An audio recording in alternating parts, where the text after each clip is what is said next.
You're listening to the Guitar Heroes podcast.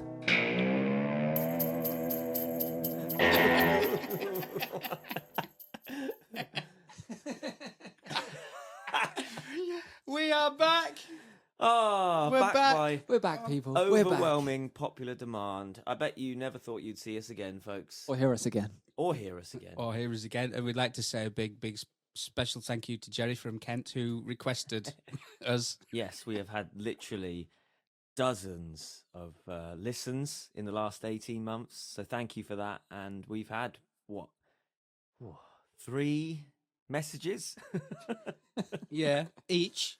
Yes. Yeah. Yes. Or did you send them to me? I don't know. I can't remember. But considering we've had so much time off, that amount of messages, it's not too bad, is it? Considering we're not active. Yeah. No, actually, all joking aside, I was fairly impressed when I logged back in. We've not touched the podcasting thing for best part of 18 months now, as we just said, and logged in the other day just on the off chance, and I'm pleasantly surprised by the fact that people out there, I assume there's some new listeners. So welcome to the Guitar Heroes podcast, and if you're not aware, there are 29 previous episodes available on Spotify and iTunes and all that stuff that we filmed during lockdown. And we've put tools down while we've picked up other tools and got back to, what you could consider real work. And it's different as well this time because we're actually, rather than doing it remotely, we're actually sat in a room together. We're in the same room. Yeah. You can tell that by the smell. Odd. Well, they can't. No, luckily for them, they Yeah. can't smell it. How do you describe it? Let's not. So it was 18 months ago. The world was a different place, wasn't it? I guess that puts it firmly in the COVID. It was a COVID project, really, wasn't it? It was a lockdown 'cause- project. Yeah. We tried to keep things moving along in different ways, and we did a couple of little playing things as well, didn't we? We did. Well, actually, do you remember? I think the only other episodes that we recorded like this in the same room were probably like the first couple. Because we kind of got together because we were off the road twiddling our thumbs. Yeah. And we'd meet up for coffee and talk about guitars. And then we thought, well, why don't we record some of it and see how much of it sounds listenable, of which about 5% did. So we used the 95% that didn't, and you guys seemed to like it. Yeah. And then it was pretty much beyond that. It was stay in your house, don't meet up. So we went to Zoom, didn't we? We did. And that was it. It was then weeks and weeks of. I listened back to some of the episodes. I was on a long drive, and I just came across it, and I listened back. And what was really interesting was not necessarily the subject of conversation, but just some of the references to what was going on at the time. Oh, of course. In our own way, we've sort of made our own little sort of Anne Frank style. Is that? I'm not sure it'll be revered in the same way that Anne Frank or Samuel Pepys or any of these great works of literature will be. But Jerry from Kent might disagree with you. but it's kind of a COVID diary in a way, a lockdown diary, which was so anyway. That was then, and this is now. This is now, and we're sat in my studio stroke guitar room, and we're here, and it's a special one as well. This one because it's a Christmas. It's a Christmas special. We're all feeling festive. Yeah, so we're having Greg's mince pies. Greg's mince pies. Is that Bailey's coffee you made? It's Tia Maria, is that? Tia Maria, because I'm feeling a little bit tipsy. But that was a running theme of the old podcast, wasn't it? I think Phil used to get through a bottle of port every week. Yeah, it was. Yeah, but then after we've done this podcast, you can. Those of you that will be listening to it, and whenever it goes out, will know that we will have had a curry as well after Christmas curry. This is curry. what we. I guess this is in a way. This is the works do, isn't it's it? the works do. Yeah. We're having a little podcast, a mince pie, and then we're going out for a Christmas curry. Yeah, the works do. Yes. Lovely. So Lovely. it is the 12th of December, the 12th of the 12th. Yeah. 2022. Wow. So, wow. What to say, really?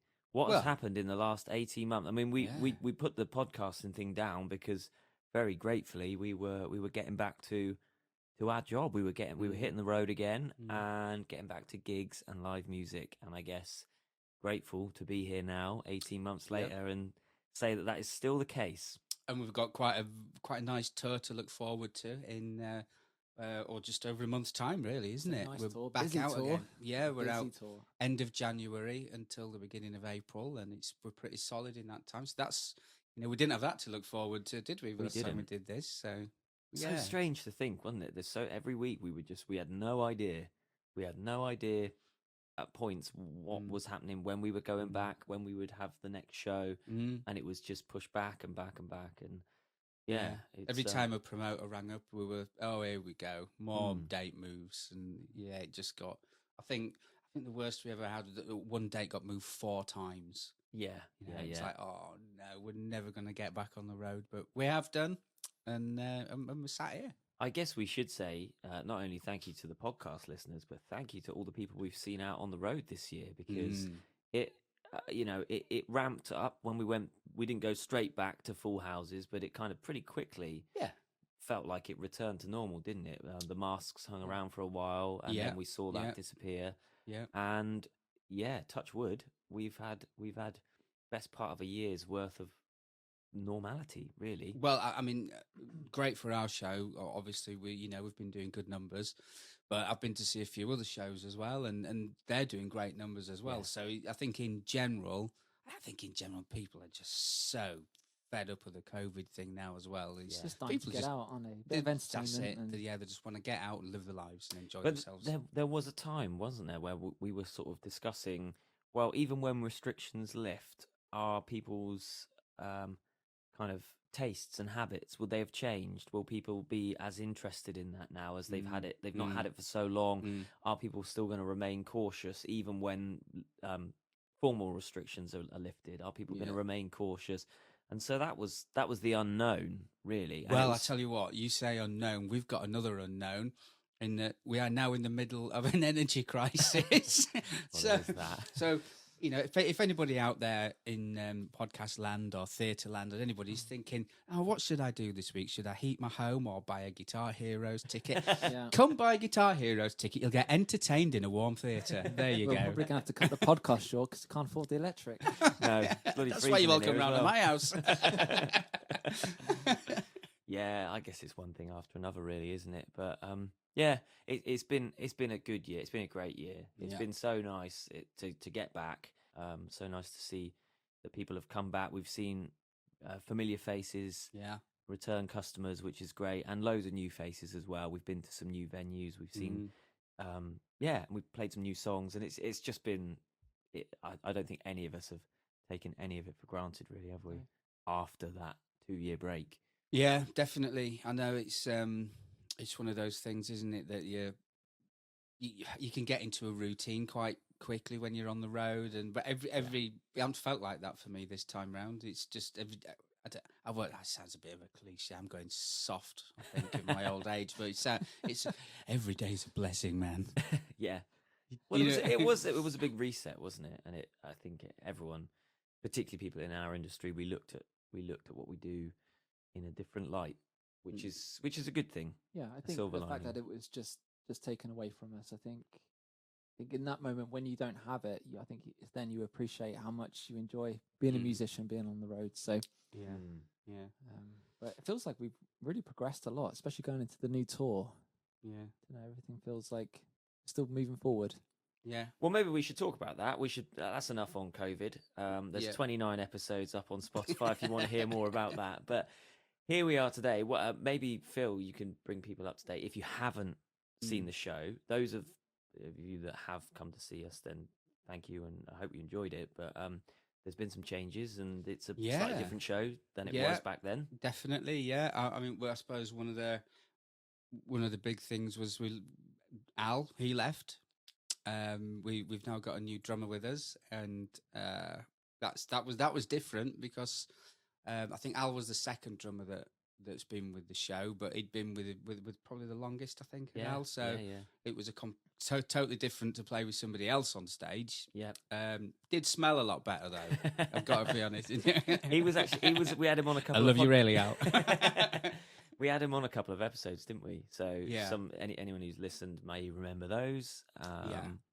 Yes. Yeah, I certainly remember his guitar facts that he did in whatever episode that Yeah. was, which was kind of funny. But so I mean, a lot of things have changed, especially sort of behind the scenes with new promoters, new production company. It's been quite New guitars. We have got some new guitar. In fact, we've got more new guitars coming on the show next time we're out. All and right, that's so the 28th of Jan. What did we introduce this year then? So I think we bring Van Halen into it. I think we had a Van Halen guitar come into it. I've had a big shuffle around with my guitars actually. I'm just looking around to see what. Yeah, I've retired one. We've got new Hendrix coming up. Acoustasonic. Acoustasonic. Yeah, Acoustasonic. Because What? yes, the acoustic episode. Oh yeah. When I'm sorry, everybody that's into acoustic guitars. What was Phil's quote? Acoustics are boring. Phil Walker. And I still stand by it. I still stand by that a little bit. I mean, apart from I played with a friend of mine in the October of 21, I think it was, and he had I can't remember if I said this on a podcast before, but he had a Gibson J45 limited edition thing. That was not boring. That was a stunning guitar. But yeah, I'm not into acoustics, and so I've got myself a Acoustasonic, a Strat Acoustasonic in red, and I love it. And for the listener who doesn't know what an Acoustasonic is, it's it's not boring. That's what it is. It's basically as close you can get to an electric guitar while still having acoustic strings on it. It's right. Okay. So if you're an electric guitar purist, it's not for you. If you're an acoustic guitar purist, it's not for you. If you want something that can do acoustic really well and electric really well, you want to swim in both directions at the same time, it is for you. It's a comfortable guitar to play. It'll never replace your Martin D0445, whatever they are. That's a great model, that one. My favourite. I think that was the pre-war model. It was, yeah. And it'll never replace your custom shop Strat or anything like that, but it's great if you just want to take two guitars to a gig. Say you've got your main electric or your main acoustic. It's a great backup. In fact, another reason why this is really cool is that we did a show with a friend of mine again, and he got the set list muddled up. He should have had his specs on, he didn't, and he was calling out all the wrong songs. Was it Chris? No, he wasn't. He was calling out all the wrong songs. You know, that's something I do all the time. I know. He said should have had his specs on. I instantly think of Chris, the clumsiest man alive. So he's calling out all the wrong songs, and I just stuck with the Acoustasonic, and I'm like, well, I can flick a selector switch if it's an acoustic song or electric, it doesn't matter. So it's good for that kind of thing as well. But I just like it. So the Van Halen, the Acoustasonic. What else did we? Oh, I tell you what. Big thing for me this year. Oh, my venture into the land of Gibson, which was I guess that's probably been my guitar purchase of the year. I think so. I think it's the story leading into it. Yeah, and out of it. It so out of it. But how that guitar came about, I thought was quite special. It's quite a special moment, wasn't it? Chris, it was the dream guitar purchase. It was, and it couldn't have happened any better. I think it's that experience that every guitar player hopes for, and that is that I've never actually owned a Gibson Les Paul, and it's been on the list, rightly so, for many a year, but not with any particular urgency to get one. As and when the right one comes along, I thought everyone's got to have one, or at least try one at one point. And so this was back in February, wasn't it? We were out on what I guess must have been our first proper big run of shows, because we were up in Scotland. Scotland, yes. We were in Scotland for a good couple of weeks, weren't we? We were. And doing our usual, visits to guitar shops whenever we can. We're sat in a little cafe. Rose and Grant in Glasgow. Rose and Grant. There you go, Chris. Look at that. You can't see 2 foot in front of his I can't remember face, how to play my guitar. Or remember set lists. Rose and Grant's. Shout out to Rose and Grant's in Glasgow. We were having a little breakfast, weren't we? Which was fantastic. I'm saying, I Can wasn't you- there. I don't know. No, you came the Oh, you following came the you second You day. came the second day. Chris, what did you have for breakfast? Can you remember? Yeah, I had obviously a full of fry up. Yeah. But we had those Scottish. Oh, what were they called? Potato cakes. They were like potato cakes, Yeah, I think. they had like a. I think they had a name, didn't they? Like a something cake or a. Oh, I can't remember. We might have to Google it. I don't know. Scottish listeners right now. But it was absolutely incredible, wasn't fuming. it? It was really good. It was amazing. The So coffee was lovely. coffee was lovely. Waitress was lovely. Study service, everything. Even the toilets were sparkling clean. So, yeah, as a firm thumbs up for Rosengrant. Anyway, we're sat in there and we're discussing. We were talking Les Pauls, weren't we? We were just literally talking Les Pauls. Chris has got a Les Paul. He's got a gold one. Phil's got a sunburst one.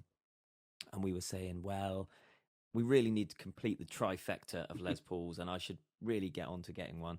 Perhaps a black one. I've always fancied just a black standard. Alongside that, I've always liked the idea of owning a guitar from my birth year, which in my case is 1990, a classic vintage. And so we're chatting away across the street from Guitar, finish our brekkie, pop over the road. What do we walk in and see, Chris?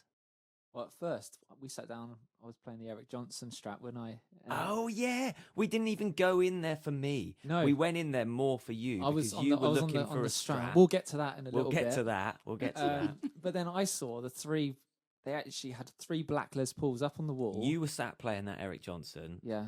Undecided. And I pointed to you and said, "Look over there. There's 3 black Les Pauls," and you went, didn't you? Yeah, I did. And it was on the pre-owned wall. I could see from a distance, I could see it was clearly a standard. And then as I got closer and closer, I thought I could see what read 1990. And I was like, no way. So anyway, it turned out to be a 1990 Les Paul standard in what I would say nicely used condition, wasn't it? It was lovely. It was almost like It was- something you'd see coming out of a custom shop relic series. It was Yeah, like a Murphy Lab or something. Yeah. Played, not abused. exactly worn in all the right places, loads of character. It smelled incredible. And I'm a deliberator. I'm not someone to just make those kind of decisions on the fly. But I had no choice, did I? We went in that room, we all played it, and I could see your heart was just like well, I felt the pressure because of you the knew, situation. You was like you couldn't leave the guitar. I can't walk. I'd be an absolute mug if I walked away from this. There's a black Les Paul from my birth year.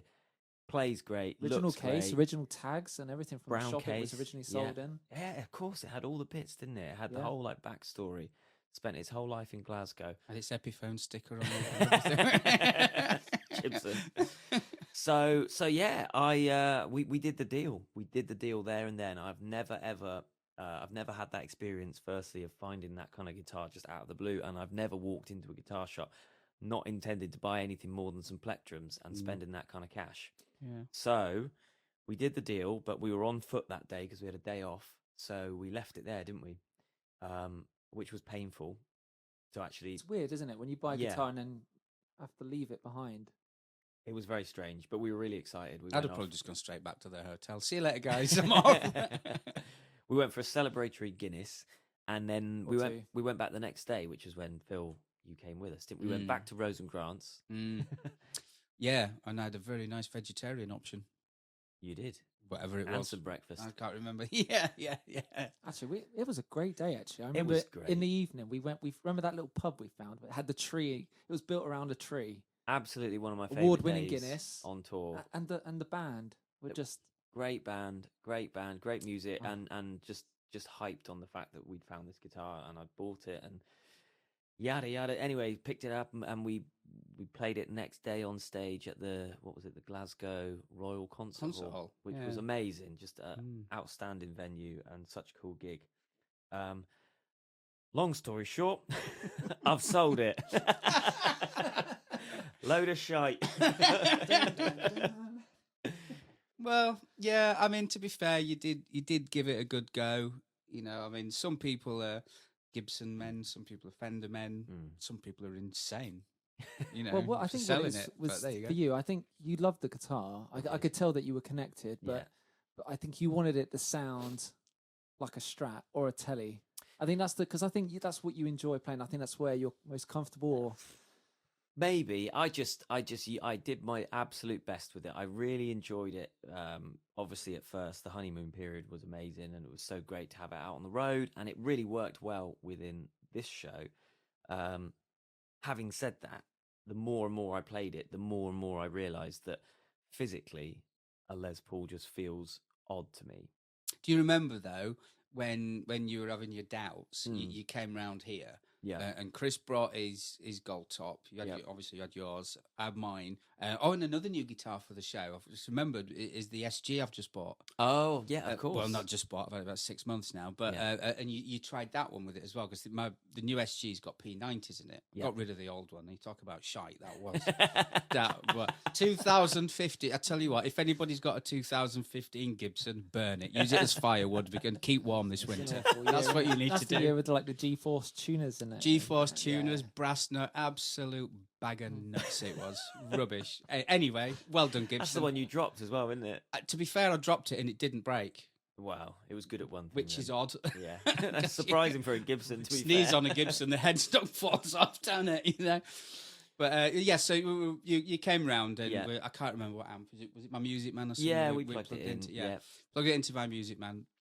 And it was the darkest sounding guitar out of all of them. It was. But you really, really warmed to the SG with the P90s. I did. So that's probably where you need to be. It's the halfway house, isn't it? Between the single coil and the humbucker, isn't it? I'm not done with the Gibson thing, and I just reached the point where I thought it's too nice a guitar. The fact that it's not necessarily for me doesn't change the fact that it was a stunning guitar, and it really did deserve to go on and be played by someone who really enjoys that type of guitar.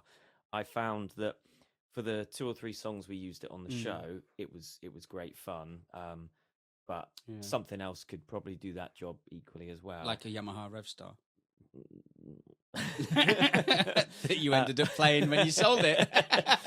and then there's the fragility of carrying around a Gibson. You know, it was 32 years old, and the case was original, and I was using it. The whole situation just kind of it dwindled away a little bit, and I was left with this guitar that was stunning, but for me didn't really tick the right boxes. And when I gig outside of the show, I tend to use a Strat pretty much all the time, or a Telecaster. They're like my two kind of go-to guitars, and I found myself taking the Les Paul as a backup, and it's a guitar that doesn't deserve to be taken as a backup guitar. And if I were to backup, I do, yeah. It's a novelty, isn't it? And I found myself thinking, well, Acoustasonic, you see. Oh, if I'm just doing an electric gig, I only take one. I don't back up. You only take the one? Yeah, of course I do. Yeah. It's a bit risky, isn't it? For what? I suppose with the weight of your picks, you don't break strings, do you? Old feather pick Walker. No. And well, no, I don't. Sonically, you're right. It was a very dark guitar, wasn't it? And I guess I could have got into swapping pickups and all of that malarkey, but given the age of it all, I just thought, no, keep it all complete. And there's a new owner out there now who I know for a fact absolutely loves it and is a Les Paul guy. And, so the Gibson search will continue. Maybe, like you say, something SG based could be the way. Yeah. I'm really pleased with mine. Be quite nice. Yeah. So go on. What's your SG then, Phil? It's, I don't know. It's black. Is it a 21 model, Chris? Can you see on the headstock there? I think it's a 21. Or is it a 20? I think it's a 20. 20. Okay, so it's a 20. No, it'd be a 21. It was pretty new to the shop, wouldn't it? Yeah, it probably is a 21. Yeah. Yeah. So it's the black one. I don't know what series they've got a different series. I don't know which one it is, but it's the one with the dot neck, the P90s, and it's got just the single bridge. It hasn't got the stop tailpiece thing. It's just got the single, and the white button tuners with the gold logo on the end. So I love those looking headstocks anyway with the button tuners. It's the white button tuners, classy, simple and but it's a great neck. The other SG 2015 rubbish was a really flat wide neck, which I don't know whose hand is flat and wide like that. It's just nothing. Well, everybody that played it went, "This ain't comfortable. This is horrible." But I'll tell you what was interesting. We had 2 of these SGs that you were trying out. Oh, you at the came shop. as well, didn't I you, did. Chris? Yeah, and they were both so different. Yeah. Yeah, they really were. So yeah, the two out of the shop, I picked that one, and yeah, it's a belter. Really, really nice. Although I'm not an SG, it wouldn't be my thing. I would pick up normally, but as far as SGs go, it's as close as I'm going to get to See, enjoying. I playing find an that SG. quite strange because you both kind of like Les Pauls. I mean, I like a Les Paul. I don't feel at home on it. But Well, you say that. I like my Les Paul. yeah, but a Les Paul is a Les Paul. The things that I don't like about a Les Paul don't really change from guitar to guitar. Because I know you get differences in tone and the weight is going to change slightly. But I think for me, just the overall ergonomic of it, the fact that the body is so thick, Scale length and the scale length not so much, but the angle of the strings where they break across the bridge, they're very high off the body. If you think about a Strat and you think about your picking position, the strings are in a straight line, the neck and the body are kind of in a straight line. But on the Les Paul, where you have that neck angle and the strings break up high above the body. Did you try overwrapping? I did, yeah. That really has made a difference for me. If anybody didn't know what overwrapping is, when you restring a Les Paul, you can go through and then over the bridge. Well, on this, you go behind it and over the stop part, and then over the bridge, and your hand bridges across the strings. It still feels so much nicer. Yeah, but it's still when you couple the thickness of the body with the neck angle. Yeah. I guess in a way it's the distance. If you are stood up with the guitar, the distance of the strings where you pick out from your body. It's quite. If you think about where those strings are on a Les Paul, right. It's almost out like the distance it would be on an acoustic. Almost no contours. No, so anything like a Strat, a Telecaster, an SG is much thinner, so the strings are a lot closer to. Anything kind of even PRSs, they don't have anywhere near as extreme a neck angle. In fact, do they have? I don't think they have any neck angle at all, do they? They're like a Fender in that the headstock does, but I think the neck itself is like a Fender in that it's straight to the body. Tremonti. I'd run the maybe the Tremontis. I think that's. No, I think that's straight. It is. I'm sure it's straight. I can't even remember. I used to have a Custom 24. Custom 24 is definitely straight because if you think about like a CE 24 where they just bolt on a maple neck, that doesn't change. Oh, no, that's the same design. Oh, yeah, you're right. Anything like that, pretty much any other guitar other than maybe like a Gretsch. Well, it comes from an old design. You think about the old semi-hollow, like Hofners and stuff. They've all got it's like a similar design, isn't it? Yeah, and I think that's kind of that's the sticking point for me. It just feels. It feels too much of a jump to comfortably keep swapping between the two styles. So I think perhaps an SG or something like a PRS or Les Paul Special. A Special. A double cut away with the P90s or something. That's my 50th birthday present guitar to myself. I was watching a video on YouTube. It's Emerald City Guitars. And they had Joe Bonamassa visiting. And they had one of the TV yellow. Yeah, that's the one you're after, Phil, isn't it? It is the yellow one. And it was original 50s, I think. And it's absolutely stunning. I don't think I can afford an original 50s one, to be honest. But then again, excuse me, I've been to a music shop recently. Go on. I've made a couple of purchases, ladies and gentlemen. So I went to Vintage and Rare in Bath.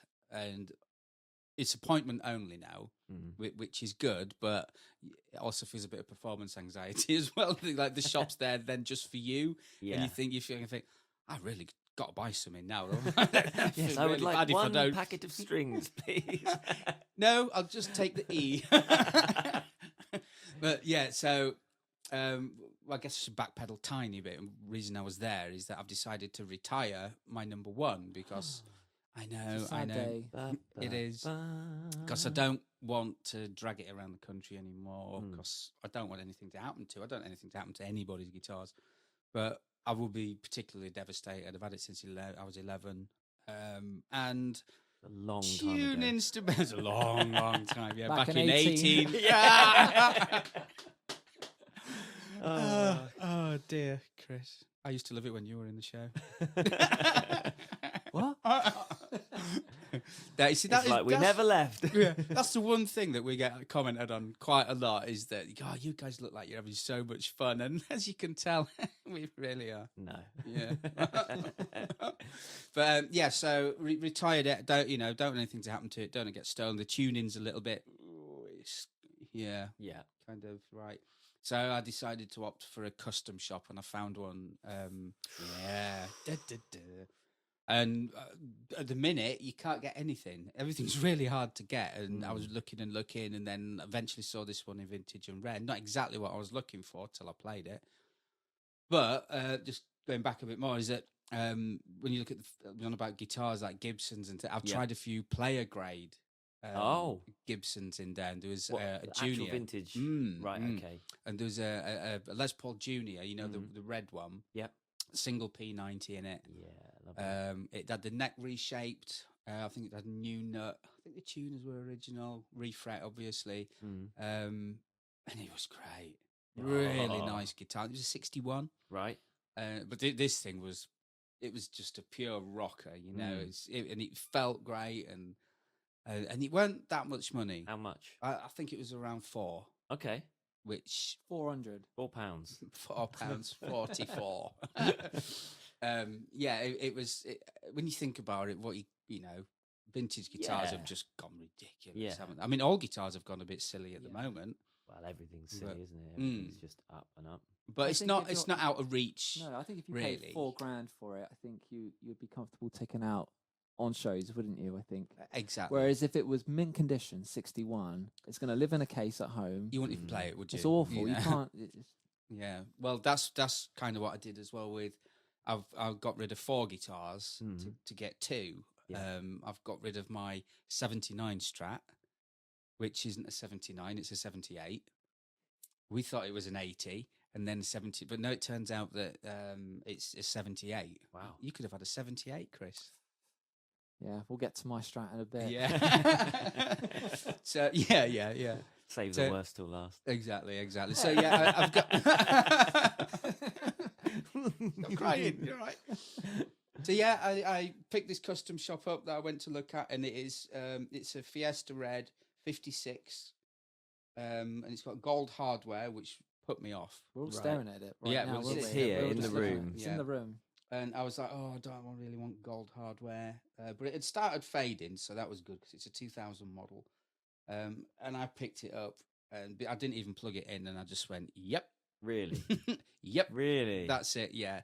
And if anybody looks at custom shop prices and thinks that's ridiculous for that guitar, until you've actually got one and tried it and played it, because I had another Fiesta Red Strat, which I don't have anymore. I've let that go.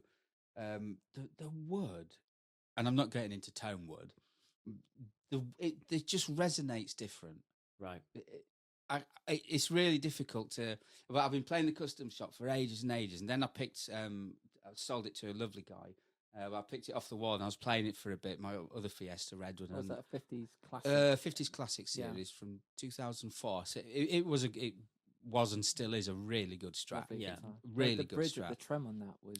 It's just like butter. It was amazing. Yeah, you can dive bomb on it and it just perfectly in tune. Yeah, great trem. Anyway, it resonated different. Right. And if the guy's listening to this podcast who bought that guitar, which I think he might be, he's still got a really, really good guitar there, a really good guitar. But there's a difference why the custom shop is $3,500 more. Yeah, talking different prices, aren't you? Different ends of the market. Yeah, you think, how can they be so different? But it is. It's so different. So you have finally succumbed to the custom shop allure. I've done it. I've gone and got myself a custom shop, and there hasn't been a day gone by since I bought it. I've not played it. But it had to be a good guitar. It did. Because if it's replacing your number one, so your number one is an not 80s. That, but it's 78 Strat as well. And, but the 78 was not really wasn't a Giga, was it? It was bought as an investment, and it paid off. Yeah, but I didn't pay a lot for it. So. For you to be reassigning number one to a different guitar. Yeah. Is a big thing because that white Jap Strat has been with you a long time. Since I was 11. And it gets used on every gig you do. Obviously, it gets used in the guitar show, but any gig, you're pretty much going to take that, aren't you? I have done, yeah. So because I know it so well. No matter what the gig is, if I dep in anybody's band or anything like that, I know exactly what to do to the guitar to suit whatever we're doing. Yeah. So yeah, it's a big thing. I've got like 40 guitars, and if I can't take my white one, Yeah. I'm lost. And people everybody- don't get that. They're like, No. what are you talking about? Take Well, I another. think when you've had a guitar, it's really nice. I think I've had my Strat for a long time now, and I think it is nice in amongst. If you've got a few guitars, that's great. But it is really nice to have like one. If it's just one, then great. If you've got a couple, then you're very lucky. But if you've got one that you've had for a while, you do bond with it in a different way. Yeah, absolutely. And like you say, you know your way around it. Like you know every sort of trick and everything to avoid, and just how to get the most out of it. Absolutely. So the custom shop has got a big job to do. It's a tall order, really, to go looking for that guitar. I mean, I've only done one gig on it so far, and I just loved it. It just, I don't know. Again, it's the difference between driving a Ford Anglia and an Aston Martin. The worlds apart. They're still cars, they're still guitars. But the worlds apart. And when I was playing it, I don't know. There was just something that it felt more alive. I tell you what's that's weird. I tell you what's quite interesting as well is you were so used to your Strat. You could have gone out with the intention of trying to find something that was almost the same spec, but it doesn't look like you did that. You went for a Strat. You knew it had to be a Strat. But you didn't go, right, I need it to be this neck, I need it to be these frets. Because actually, on paper, that is quite a different spec guitar, isn't it? It's a lot different, a lot different. I mean, for a start, I've been playing Rosewood for the last 36 years. Yeah. And I wanted maple. Right, yeah. There is no comparisons. You can't compare anything with it. It's got gold hardware, which is really weird. Gold hardware, V neck profile. It is. It's 7 1/4 as well. 7 1/4. The radius. Your old one was a C. It was quite a sort of shallow C. Yeah, it was shallow C. Yeah, definitely. That's quite a soft V. Yeah, smaller frets. Your old one had pretty big frets, didn't it? It did when it got refretted.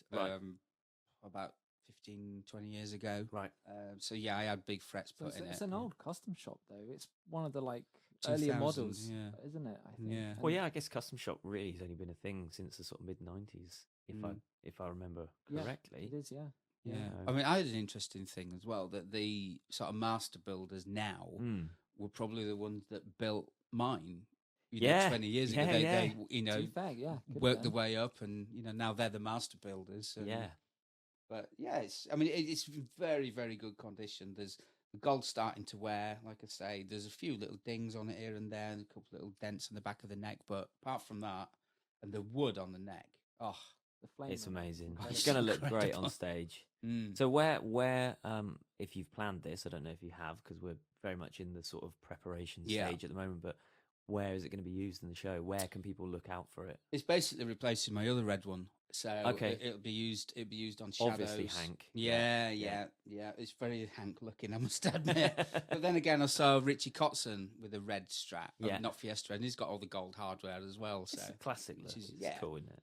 So Clapton, Shadows, using it on Pink Floyd, Dire Straits, so the usual. All the icons that used great vintage Strats, really, I guess. Yeah. So keep an eye out for it. That neck is going to look amazing on stage. Yeah, I must admit it. I can't stop looking at it. Even when I'm not playing it, I just stand it in the corner and look at it. Jay's like, Phil, where are you? Oh, I'm just looking at my Strat. Yeah.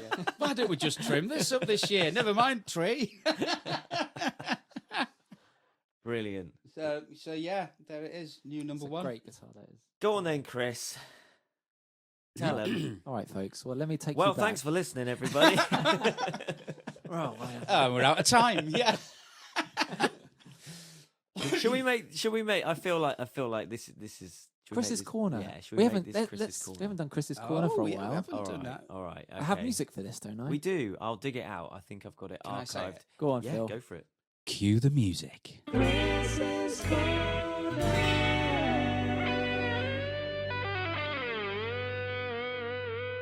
Okay, folks, let me take you back.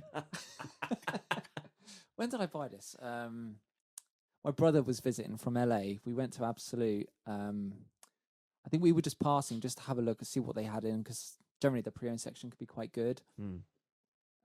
But on the wall, there was this lovely custom shop, and I always used to walk past it just because I could never afford a custom shop for the reasons we were saying earlier. It's like I used to think they were like maybe overpriced, and stuff for what they were. You know, I basically had a Strat that I put together myself. Started off as a Highway 1, and I bought bits and became a parts caster, which you quickly fall out of love with. And I was basically trying to create a 60 Strat or something custom shop based. And my brother convinced me to have a go, take it into a room, plugged it into Princeton, which is what I use at home, and I was sold just in that moment. Like, everything about the guitar on paper, it's not generally what I would go for. Thick, chunky neck, and absolutely fell in love with it, and I haven't put it down. Every day I've been doing videos with it, and it's literally the best guitar I've ever played. It's 6 months now, maybe. It was back in the summer, wasn't it? Yeah, I think it was around because you've used May it time. I think it was around Was it? May. I think It's been out on the road for the back end of the year with us. it has. Yeah, it has been on the show. So I people mean, would we have seen are it. so happy that you got this guitar because we were fed up of you going, what about this one? Oh, maybe I could get this one. Oh, what about an Eric Johnson? Oh, so when you bought be that fair, guitar, I know- rang Lee up and we both went, Yeah, yay! so I loved my Strat. I absolutely loved it. But like, there was just a few things that I just weren't getting on with, and I loved my Telecaster, which I've actually sold as well. I couldn't believe you sold that, I Chris. know. I couldn't believe you What, sold Chris, that. you mean the Well- Telecaster that you absolutely love and is Your the best No, guitar you've favourite ever owned? guitar. I in the tell you what it world. is. I think where I've always played rosewood necks. Every time I went to the telly, which is a maple neck, I don't know. I felt way more comfortable with, and I think I'm a maple neck guitar So player. sell it. So you sold the Telecaster? No, because it had a neck you no, liked. this is what happened. I bought my Strat, you see, and I basically decluttered. At this point, I basically wanted to strip my collection down. I love my wife. I'm going to go divorce her next week. Yeah. Decluttering. I'm decluttering, yeah. So now I've got my Strat and I've got my Les Paul, and I feel like I can do pretty much any gig with just those two guitars. And the Strat, I don't really want to play anything else, and I feel by getting rid of a few guitars, I get to use that guitar a lot more, and I get to learn it. So when Exactly what I did with my old number one. Yeah. Definitely, you become to know it so well, and and I think if you're jumping from guitar to guitar all the time, yeah. I don't think you get to know your instrument that well. And I think I'm pretty comfortable with the Strat now. I think I could take it into any situation, know how to get the best out of it. Yeah, yeah. But yeah, it's what is it? It's a 50s limited edition custom shop. Yep. You said 55, is it? It's a 55. It Yeah. was I think the neck is like a 55. I think the body is like a 54 or something. It's like it's made up of 50s bits, I think, which the builder wanted to design. Offcuts. Yeah, basically offcuts. That bit of wood, that bit of wood. But it's got Seconds. dual that's what mag they're called. pickups in Yeah, it has as anybody well, got one of which are these limited interesting. edition stamps I could borrow? Not here, son. Not here. But yeah, no, it's a lovely guitar, and yeah, you'll see it a lot on the show. I use it a lot in the show. Yeah. Yeah. Yeah. Well, it's because you sold your others. Yeah, yeah. You would have used your telly, but that's gone, and the other Strat, that's gone. I think. and Do you know what I'm going to Kid, do? I that's think gone. if I get Yeah. another Telecaster, I think it's going to be a custom shop Yeah. again. I honestly feel they're worth the money. So If you we're sold on the custom because I've had a custom shop. mm. My main guitar is a custom shop Strat. I've had that for ages. Phil, you have obviously joined the custom shop train, as have you, Yeah. Chris. So I think in a roundabout way, we've all come to the realization that custom shop Strats are It ain't a great. gimmick. You No, know, it's no. not a gimmick. It's not just a sticker on the headstock. There is yeah. a difference. I think Yeah, without I doubt. don't personally connect with anything that's got like the poly finish on. I like the nitro thing, and mine See, is that's something different, Chris, that I've done. I Yeah. mean, my number one was a poly finish. Oh, yeah. Although a very good it's one. different. It It's different type. Then I think it's thinner, isn't it? oh, yeah, I think so. And the way it's changed colour over the years as well is, yeah. So there's obviously just something going on back in 1985, a little bit different to now. But yeah, I've gone to a nitro as well. Yeah. So different again, but love the nitro. They resonate. This is, The nitro finish guitars, I think they just resonate nice. And I like the fact that you can wear into them as well. So after a few years of gigging it, you know you get your little marks that you've done I on tell you, certain shows. I'm looking forward to wearing into Genevieve. Is that what you Is that what it's named called? it? Genevieve. Genevieve. Genevieve. Yeah. Where did that come from? I have no idea. I don't often name guitars, but when I do, that's Genevieve, it. you're always naming stuff. I won't tell you what I call my white one. Most of the kit that comes out of us on the road has got names. We've got a toolbox that we drag around, which has been Grandma for the last few years. She's going. She died She's and gone. she became Grandma 2. 2.0. Now she's gone, and who have we got now? Swiss Army bag. Swiss Army bag. It's an Aldi carrier bag with a few bits. Yeah, Cost of exactly. living. Yeah, Cost of living. Yeah, Swiss Army bag. Yeah.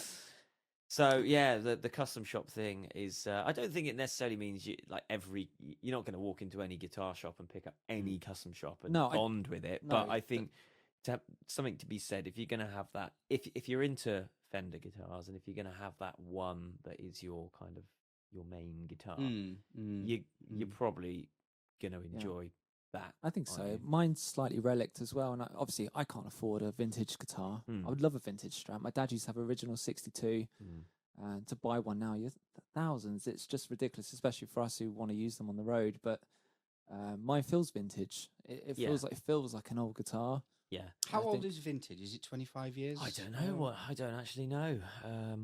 I guess 70s would fall into the vintage. Did we do an episode on some that? people say 80s are vintage now. I don't know. Well, 80s. I mean, 80s is over 30 with years. classic cars, when do they become? Isn't it 25 years? You don't have to pay road tax, Yeah. I think, which makes them should we a say classic. 25 years then?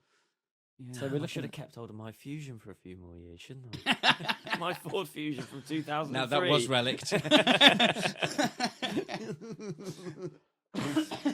Yeah. I don't know. Maybe I feel like we did an episode on that where we were talking about vintage guitars and we were saying what makes a vintage guitar. But yeah, it's weird to think that like stuff from the 80s is considered vintage, but yeah, I guess at some point everything starts to become 40 years vintage. ago, wasn't it? Yeah. So I mean, yeah.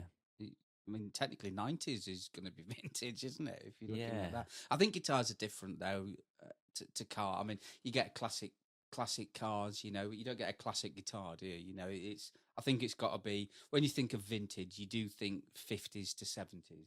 Yeah, but I think you're right though. Guitars are different, and it takes time for that heritage thing to kick in. Like exactly, you go back to a 50s or 60s Strat, you know, you look at those and consider them to be true vintage. Whereas an Acoustasonic, I don't know, will that ever fall into that in 40 bracket? years' time? I don't know. Will people won't even be there? No, that's the thing. Will it last, and will it, stand the test of time? I think it's more to do with the association with whatever the music scene at the time, pop culture. You know, we think of Yeah. vintage because we think of vintage music. We think of vintage rock and roll.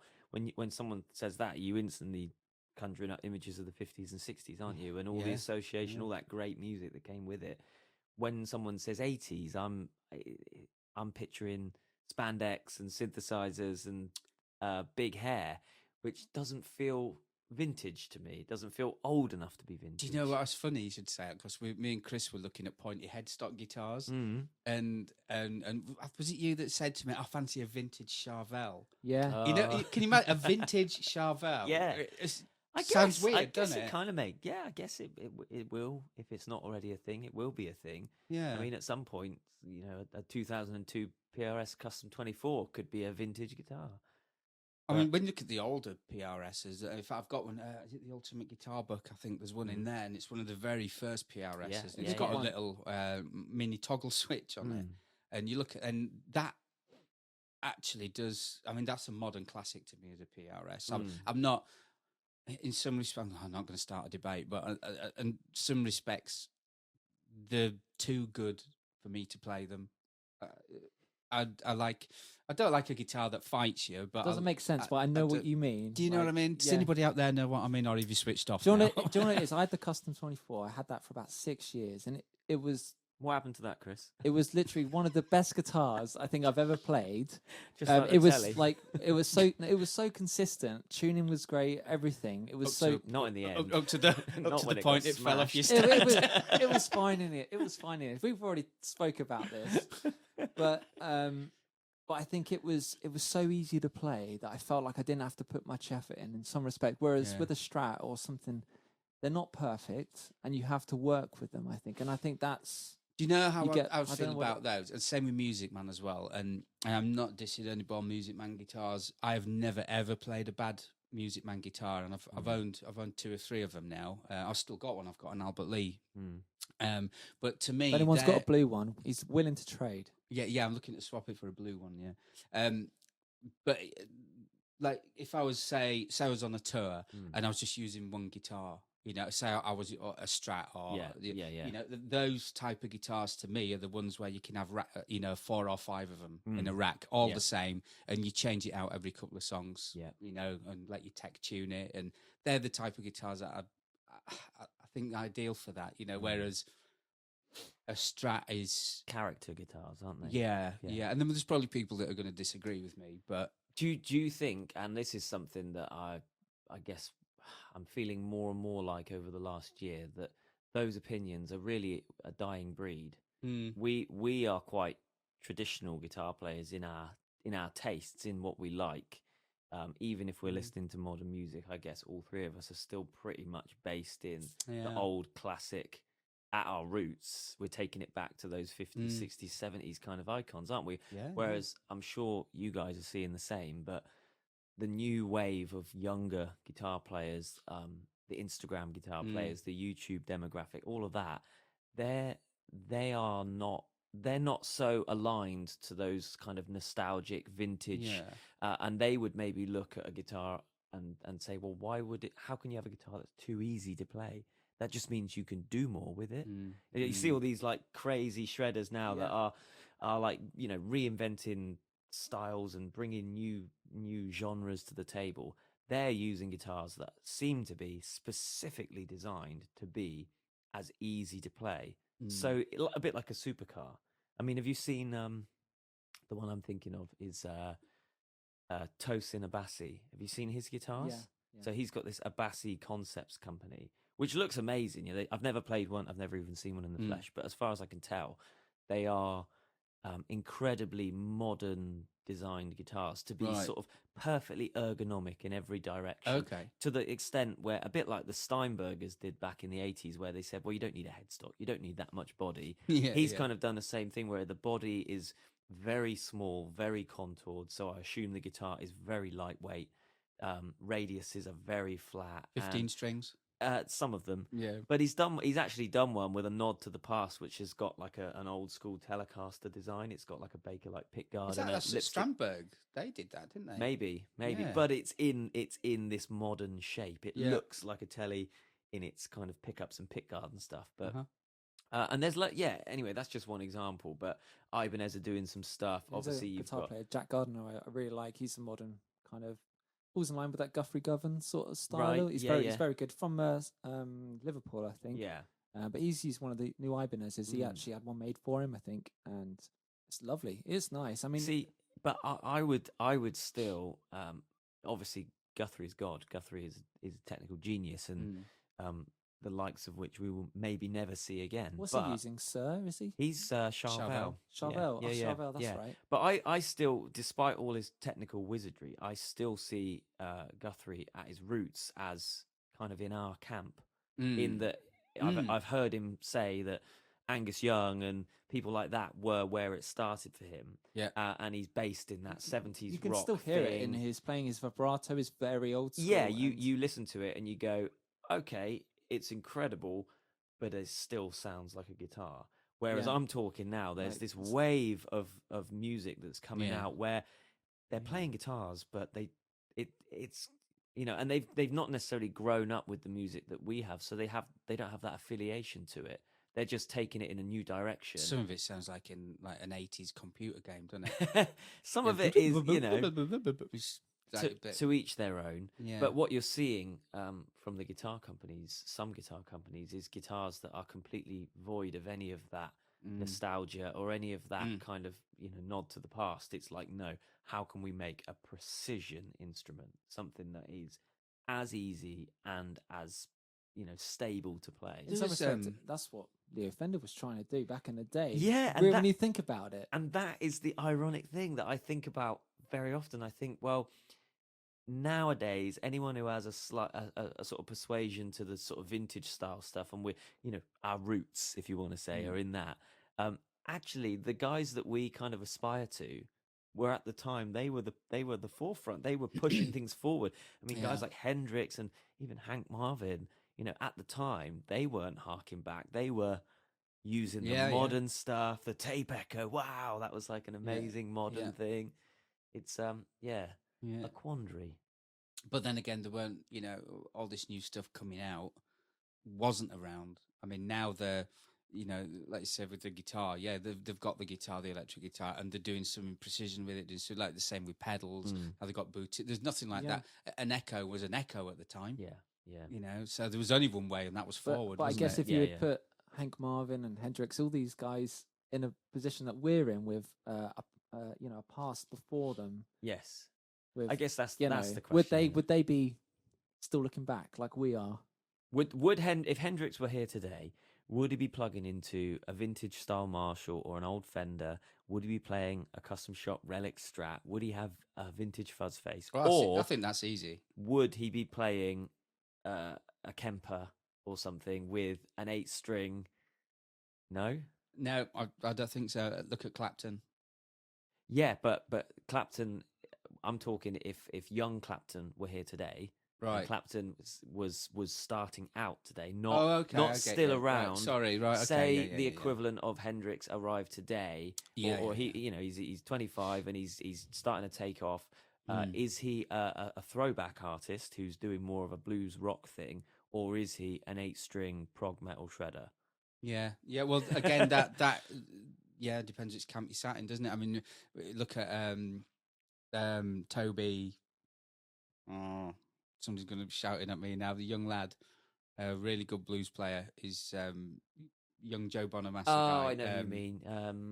Toby Lee. Terrible with names. Should have known that one, really, shouldn't I? He's very much in the old camp, isn't he? With his guitars and what have you. He's not trying to develop a new sound or anything like that. I mean, what he does really well. And but then again, you get other people same age, use as an example, and they really are going off on one, aren't they? I don't know, and I'm glad people do that because if we all did the same thing, it'd be well boring. The music scene interesting, doesn't it? Of course it does. But I think it's a bit of a throwback at the moment, from what I hear amongst particularly like the teenage sort of era. That's throwing back to like the 90s of all things. Or wearing Nirvana t-shirts again. Yeah, like kind of early Green Day and Soundgarden and all of that great stuff that exploded in the 90s. That I think is flavour of the month amongst some people.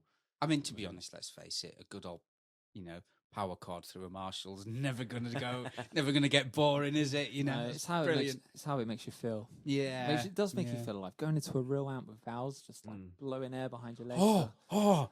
Speaking of which, go on. I've gone back. Go on. Yeah, I've gone back a bit, right? Mr. Modeler, right? I've been modelling since since it first started with the old kidney pod. Swimsuits. Yeah, now I'm into rubber and latex and stuff like that. No, but... Phil and latex, no. You helped me put it on, Chris. What are you on about? So I've kind of gone back a wee bit, and I've been taking any gig that's come in, to be honest, because I just want to be busy. I just want to be out playing and be busy. And I decided to go and buy myself a Marshall, which we are looking at now. Right here. Yeah, and I'm like, no, I want to get rid of all the modelling and pedals and everything. I want to go really old school, and I've gone and got myself a Marshall old school. There's more knobs on it than. You don't know what, but it's a 3-channel combo Marshall TSL 601, and it's got crunch, clean crunch, and lead, which is just more distortion, reverb, and it's got an effects loop, a switchable effects loop on the foot switch, and I've put a delay and a boost pedal in there for solos, so I can put a solo on any of the channels. Yep. And I've been so liberated. I tell you what, it's like swimming naked in a swimming pool. It really is. So liberating. I miss sort of Phil's old quotes. Yeah. Like, what's the Tell you what I used to do when I had the HD 500X.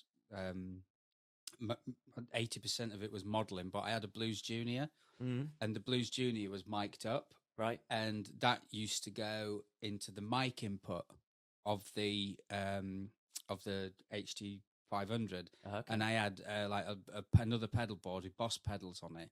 So if I wanted to switch, I could just have a completely different rig, but still go left and right, DI'd out into the front of house, and it was really good. But it was. Well, it wasn't overly complicated, but it was, I always had that thing in my mind. One patch lead goes, then I'm screwed. So, there's no getting away from it because everything was programmed into that patch. And you're like, oh, yeah. So it was a good hybrid thing to have. And there was a lot of pedals on the floor, which, when you're just going to go put a show on, if you're sort of stood behind somebody else and you're just going to play guitar and concentrate on the part, then that's great. But when you've got to go, hi, here's my shiny teeth, and all that type of thing, the last thing you want to do is be pressing pedals. Well, talking of things going a little bit wrong, why don't we have a little rant? Fancy a rant? Do you fancy a rant? Wait, let me do it. Cue the music. Phil's rant. Right, there's been something that has really been buttering my crumpet this year. I'll tell you what. It really has. Go on. Wireless. Now, this show can't really survive without wireless systems. I know there's a lot of guitar purists out there, and I quite agree, cables are brilliant. But, we're on and off stage so much, and there's a lot of crossovers and things like that. So cables are kind of not impossible. To mention the choreography. Yeah, exactly. Yeah. Chris's dance moves just ain't going to look the same. So yeah, we were all on wireless systems, and we've all got the Line 6 stuff, which runs on 2.4 gigahertz, which is the same frequency as Wi-Fi. Now, it used to be VHF, and then it used to be UHF, which was really stable. But then the government went and sold off all the frequencies, and now there's like 4 frequencies you can use unless you pay for a license every year. And, they're always trying to help us out, aren't they, the government? So well done, you boneheads. Thanks, guys. Yeah. So the 2.4 gigahertz, when you're using a lot of channels or a lot of systems, is the best way to go, because you can have 12 or 14 channels on these systems. So that's the best way to go. But because venues have now upped their Wi-Fi on 2.4 gigahertz, we'll get loads of interference. So what happens, we'll go in, we'll do a sound check, works great. On stage at night, doesn't work so great because everybody's got the phones out and everyone's linking up to the Wi-Fi, and there's lots of crosstalk. Oh, it's an absolute nightmare. It really is. It's that's been one of the biggest challenges. Never mind COVID. For us, that's been a challenge and a half. It's a horrible. We've all had it to some extent, and it's a horrible feeling, isn't it? Particularly on a show like this where it's kind of once the button for go we've is always said pressed, that. Yeah, literally, there's no time to think. We can't just right. Hold it together, boys. Jam it for a minute while I bend down and do. Once that show is rolling, once the curtain is up and things, it's all timed, it's all clicked, it's all screened, and it's like, oh man, the feeling of knowing you can hear your guitar, or you've heard it. And then you've got no time to do anything about it, but you've got to get into position for a moment, and you're not sure if your guitar's going to be there. Yeah, it's oh man. So to combat that, what I've done now is I haven't always had it, but past couple of tours we've done, I think I've had the Line 6 G90 system, which is their sort of flagship rack mount system, and touch wood. I've never had an issue with that system. It's not going to go wrong now. I was just going to say, pop that away. Make sure you cross under. Yeah, touch wood. I've Stop touching it. Stop, that's not even mine. It's Chris's. Put your trousers on. Yeah. Oh dear. That was a thing, wasn't it? Yeah, Chris, put your trousers back on. That is one of the drawbacks, isn't it? That like being in the same room together. I can't be in my pajamas now. That doesn't stop you, Phil. Come on. That's true. Yeah, put your trousers on. So yeah, I've got the G90 system, and after the last run that we did, I've gone out and bought 2 more. So hopefully that should combat, and we can also if if it needs a bit more boost, you can put what they call paddles on it, which are active antenna, and we had that with the in-ear systems as well. We were having dropouts, and then we got some. We put some what we call paddles on it. We never get a dropout on those now. Yeah. So yeah, hopefully that's sorted it. But somebody needs to come up with something else. That's with all this technology around now. I mean, 2.4 gig. Everybody's on that. It just seems to be a never-ending cycle of new tech comes out. It's great for a while, and then the frequency space gets filled up, and then everyone has to shift again. Yeah. And I don't know what the answer. I mean, it still baffles me that any kind of professional equipment operates on a level at the same as like household Wi-Fi, like the most used thing. Why isn't there like a separate? I mean, I don't know the ins and outs of this at all. Perhaps someone out there can write in and tell us. You can find us on social media. Just search Story of Guitar Heroes. Or on Instagram, it's Phil Walker Guitar, Chris Anthony Guitar, and Lee Troy Guitar. Yeah, perhaps there's a reason, but it just seems to me like kind of industry stuff, professional stuff should be over here on its frequency, and then commercial kind of household stuff should be over there. It's weird. I mean, well, you can with like say if you buy a license for a frequency or a bandwidth, right? But I have no idea how much they are. I should imagine they're not cheap, but then you have got to replace all your wireless stuff and get that. Then and this stuff isn't cheap. It's not. I mean, I had to buy a load of new in-ear systems, didn't I, this year? Which that's boring. That's like having tires on your car. It's not like going out and buying a Les Paul or a Strat. No. It's I mean, nobody sees the benefit of that. That you're just making something work that should have been working anyway. Anyway, Chris, what are you getting for Christmas? What am I getting for Christmas? Oh, I ain't thought that far ahead, to be honest. Come on, this is a Christmas. You've got to do this in 2 weeks for crying out loud. Spoke about I'm Christmas hoping for a new toaster. What is that to go alongside the Helix or replace it? I've heard your energy bill's already high enough. Oh, I know. Can't you use that heater that you got out in your shed, Chris? No, Mummy, Daddy's putting the toaster on. We can get warm. Yeah, I've been sorting out my daughter's Christmas presents. She's very lucky. You haven't spoke about your studio. That's been a new thing. Oh, actually, because you were podcast. Otherwise, I assume you would have been podcasting from your studio, and you were podcasting from the green chair. I was from the green chair, which I still got. I like that green thing. Yeah, I've got a studio now. It's taken a while to save for it, but basically one of those prefab builds that you get and put together. Shed, like a shed, but it's all fully insulated. I've got UPVC doors, windows, and all that good stuff. Filled with expensive guitars, and his address is. No, it's great. It's nice to have a little space to work in. To be honest, like especially if we're sitting down to work on some sounds for the show, or just I've been doing a lot of videos lately, hoping to kind of build a YouTube channel and boudoir shoots. Yeah, boudoir shoots. But yeah, no, it's great. It's great. My just me and my Strat in there. To be honest, as long as that's heated, I'm not bothered about the house. To be honest. The rest of the house, they've got the heating off, huddled over the stove. Chris is out in the garden, toasty warm, with his old oil lamp plugged in his oil heater. You've got your wife and your daughter keeping warm off the plug socket there. Like, they can warm their hands much electric out there off the valves on his Princeton when he's done with it. Yeah.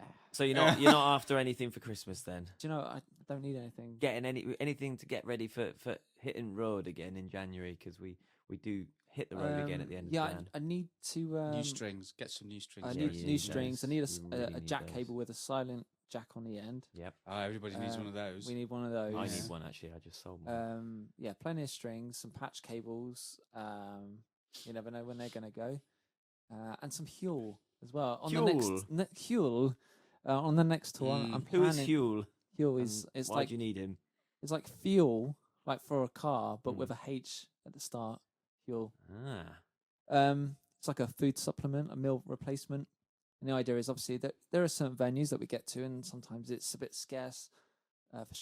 Shops are a bit scarce. Catering on strike and all that. Yeah. So having something like that just to get you out of a jam, to be honest. You're having jam. Possibly. Yeah, this new flavour they're doing.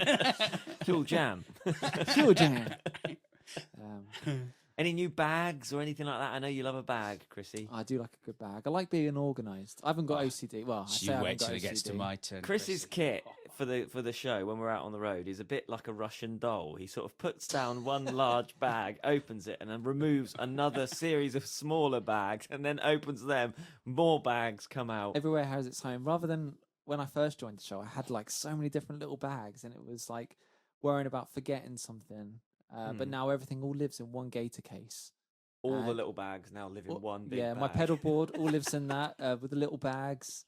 And Phil's even bought one. When he first saw that, he was just like, "You were just case envy, Chris. I couldn't. Oh, I saw that case. You were so mesmerized. I didn't have a use for it, and I went and bought it.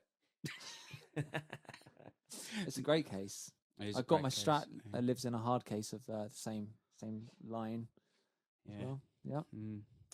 Go on then, Phil. Yeah. Oh, I I'll can tell see you you're what. desperate. I, He's giving me the eye over there. I've overdone myself this year on bags. I really have. I've gone. It's the Christmas presents. I wouldn't normally go out and spend this much money on a bag, but yeah, I've been bought the Diodario gig bag rucksack thing, and that is awesome. Anybody who doesn't know what that is, just go and Google Diodario gig bag thing. It's expensive, but I think for the amount of pockets it offers, it's so worth it. Oh, it's great. Pocket to price ratio is, Yeah. it's favourable. Yeah, definitely. It's So- well thought out, isn't it? Yeah, so the idea is that I've got all like hotel stuff in there, and I do like I said, do lots of other gigs as well, and I can just take that and know that I haven't forgotten anything. It's all there in that bag, and I've also been my wife has bought me a new guitar case for the custom shop. Oh, okay. Yeah. Where did that come from, Chrissy? Came from me. Oh no, you haven't got the same, have you? I had two. What? Oh, what is that? You The flight- flogged yours to Phil. The flight case that I've got, I had two of them for when I was doing the cruises. Hey? I overheard him talking to You were Amy there. He goes, cruising. Phil's bought this. You know, right by the shite." the Gator flight case that I've got for it's the TSA. Okay. Yeah. The one I use in my custom shop. Mm. I have two of them. One has just been in storage. Oh. Ages. I actually put it up for sale. You didn't get that price, so you knocked it up 20 quid, and Phil bought it. Yeah, he asked for mates rates, so I knocked it up 50 Yeah. quid. yeah, exactly. I can't Oh, buy a new okay. one. Yeah, I yeah. see. So on the road next year, I'm going with I've called them my Swiss Army bag, the Dario thing, and a hard case for the custom shop, and that's kind of what I'll be touring around with. Right. I'm trying to make life easier. Yeah. I need to up my game then. I better get some more bags. What about you, Lee? Are you getting any goodies for Christmas? Just underpants and socks. Desperately in That's need of great those. because sharing the room with you when you don't wear them is not fun. Well, Not it is my fun at all. preferred state. Commando is what I like to rock most of the time, but Yeah. when I'm on the road, I do my best to be civilized around this lot. Yeah. I don't know why. I'll stir my own tea, thank you, just in case. So just thinking about ways, always thinking about ways to be economic and healthy, like you say, on the road, and be organized. I think being a gigging musician, organized is a good thing to be, whether it be a one-off gig or the more gigs in a row, the more organized you need to be, because you need to think ahead, and we need to plan. Our first run is 11 days. 11 days. Yeah. So Yeah. a lot of planning. Yeah, and it's cold. It's cold in here. It's freezing. When are we having a curry? Are you cold in here, right? Yeah, Oh, yeah. dear. I've I'm got sorry. 3 layers on. I took the radiator out. I thought I'd Make space for a guitar. I couldn't get my Marshall in. we should I should have fire switched up. it on, yeah. It does get hot, actually. Yeah, kick it on. Yeah, really hot. I've put a fan in the back of it now. Oh yeah, Yeah. Yeah. Walker mods. Yeah. There you go. If you got anything that you want modifying, get in touch. Yeah. I've got my Swiss Army bag. So have we got anything else to say on this Christmas special? It feels somewhat unprepared. You might have spotted that. Well, that's a good thing. I think, I don't know. What should we do more podcasts? Write in viewers, send us messages. Or, Yeah, well, send not us a viewers out there, telegram. the listeners. Yeah. This was a Christmas catch up. I think we'll call this the Christmas catch up, Mm. and we'll let the public decide, shall we? Yeah. If you want more, let us know. There'll be a virtual tumbleweed just rolling along right now. Well, we could probably do some more vloggy stuff, maybe on the road. I think as we're going to be away for a bit, and it'd be nice to capture some of that. Yeah, we can maybe do some. At least we did this on the road, can't we? Be hotel stuff to talk about. Hotel podcast. Well, I'd like to say it's been a pleasure, fellas. Well, we're only here for the curry, anyways. I really would like that curry now. And there's an owl in this room that's been staring at me for the last hour. It's my Christmas owl. Christmas owl. Yeah, that's my Christmas owl. So yeah, I mean, guys, if come say hello to us on the road, and if we do meet and greets, that we will do our best to do that. Just come to a show. Yeah, come to the show. Where's our first show? What's it's the date? Wimborne. It's the 28th of January. We are at Wimborne. The Tivoli Theatre, so local in Dorset, Is that tour dates on the back of Yeah, that? Go on, read them out. Read them out. So yeah, we've got no, beg your pardon. It's the 27th. It's Friday the 27th. We're at Wimborne, and then Saturday the 28th we're in Tenbury Wells, the Regal at Tenbury Wells. And then Trowbridge on the 29th of January. Trowbridge, that's a new one. Yep, not done that before. And another new one is Trowbridge to Darlington on the 31st. So, yeah, luckily we've got a day off after Trowbridge. Yeah. We don't have days off anymore. We have travel days. Yeah, but do have a look on the storyofguitarheroes.com. Look at our tour page. And there is one thing I was just going to say about that is we do put dates up. And a lot of people go, "Oh, you're not doing Belfast, or you're not doing, Scunthorpe or wherever." Well, this is only the first part of our tour period. The next year in 2023, we're doing, like I say, end of January to the end of March, and then we are out again September, October. So, and those dates aren't announced yet because they're all still being confirmed. But that's a good point, actually, isn't it? That's something that's different about the show. Yes, we've always been kind of the show that just keeps rolling. Yeah, we have dates that just kind of flow sporadically-ish throughout the year. So we're off and on, and on. Yeah. This new year, next year, 2023, is the first year it's been very much more of a tour period. It is 2 months out on the road. Fairly chocker, and then time off, and then back end of the year, 2 months chocker days. 2024, we might be going back to the other way. We don't know if this is going to work. No, in theory, this should work, but there's a lot more preparation involved. It's a lot harder work for us than we ever imagined it was going to be. Both me and Jay, we went away for a couple of days with my folks last week, which was lovely, but there's not a day, even Sundays, weekends, there's not a day goes by we're not working on the show now. So much to do, and we're behind. So hopefully I'll have my trousers on by the time we do our first show. I hope so. But so much prep and what have you. But yeah, it is different, and I'm looking forward to it because you kind of get.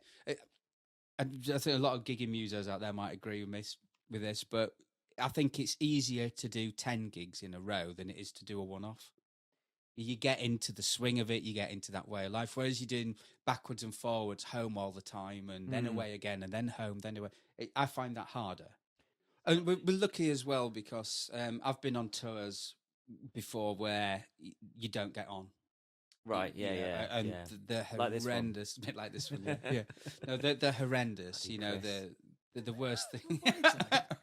You just hear, Chris. That's it.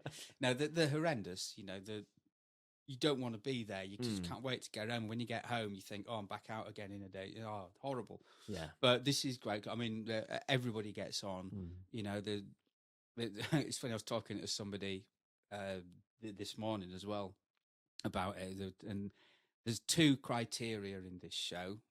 1, be good. 2, don't be an arsehole. Yeah. If you meet those 2, we'll have a great time. That's it.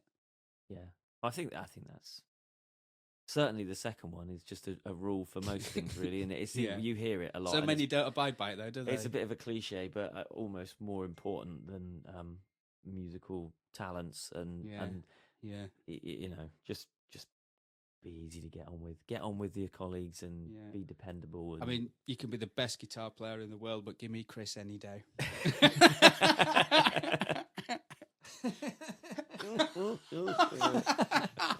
Cheers, as you can see, guys, we all get on really Cheers, well. Phil. So are we going to have another mince pie, and then are we going to go for this curry? I think that might be a good idea. Yeah. I need to prep the stomach lining. What are you going to have?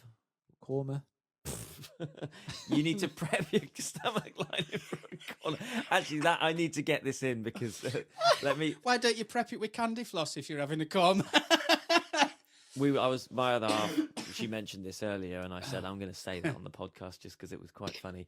Last time we went for a curry at this particular curry house that we're going to tonight, she was looking through the menu, and you know how in an Indian menu it's usually got the name and then it'll have a description because you know the names. There's loads of them, and we don't really give it away sometimes. No. But you should be looking through the descriptions, and she was genuinely going through that, and she said, this one here, number 3, that sounds fantastic. I really fancy that. Sounds really unique. I think it's tomatoey this. Yeah, I'm gonna have that one, number 3. And I looked at it, and I said, chicken tikka masala. She couldn't believe it. She was like, oh my God. She really got excited. She was like, this sounds, I've heard this place. They do their own unique takes. And it's like, look across the page, chicken tikka masala. So yeah, I've got a usual. I think it's just called Phil's dish now. I think I know what yours is. Yeah. Is it the veg dansak? No, it isn't. It used to be. I swear it used to be. It did. They've changed the menu. Well, in COVID they changed it, and now I've what they call the paneer piazza. Delicious. You did like a dansak though, didn't you? I did like a dansak. I'm trying to think of that last curry that we had up north. Al took us there, didn't he? When Al was in the show. That was horrendous. Oh yeah. What did you have? You had like a curry from like a tin, didn't you? I think you had It was basically tomato soup with bits of paneer in that it. made you ill overnight. I mean, I don't know how it made you ill. Yeah, I was ill. Oh, brilliant. Yeah, thanks, Al. Yeah, if you're listening, Al, I'm never going on food recommendations. Salmonella is what you yeah, it's been a while, hasn't it? It has been a while. Yeah. No, I'm excited now. Can't wait. Right, let's knock this on the head. Let's sign off and go for a curry. Let us know if you enjoyed this. Get in touch. StoryOfGuitarHeroes.com, Instagram, Story of Guitar Heroes, Phil Walker Guitar, Chris Anthony Guitar, Lee Troy Guitar. And maybe we will see you soon. Yeah. I've thoroughly enjoyed myself. Me too. Excellent. Ta-da. Bye-bye.